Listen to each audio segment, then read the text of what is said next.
What's up everybody, it's your boy Kato back again with another video.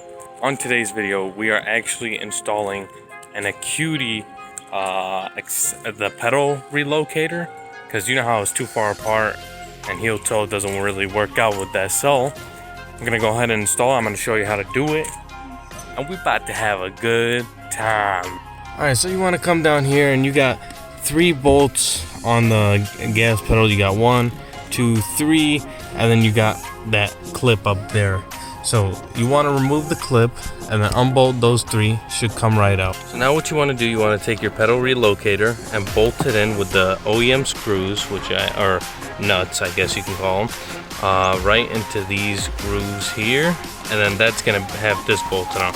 We use the aftermarket bolts to actually put the pedal onto the relocator. So let me go ahead and put the relocator back in and I'll show you how to adjust these. As you can see, I bolted it back in with the OEM screws. You can see in there. And now what we're gonna do, we're gonna use these screws, and there's 3 different positions you can put it. You can put it in A, B, or C. So then go ahead, see what position best fits you, and then you're gonna need an Allen wrench for these screws. Alright, so I went ahead and I tightened them down. I went with the C position because I felt it fit me the best. I can show you here. As you can see, it literally, when you push the brake down, it's just right there. It's just like a quick kick, you know?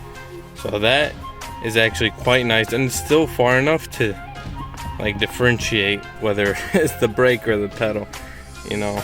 So just a nice little heads up. Yep, that is definitely nice.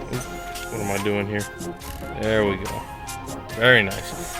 Definitely happy, and it's also really good quality from Acuity. So go ahead and pick you guys up one of these pedal relocators from Acuity. Very good. Alright guys, I hope you enjoyed the video. Don't forget to like, share, and subscribe and do all that good stuff. And stay tuned for next week's video.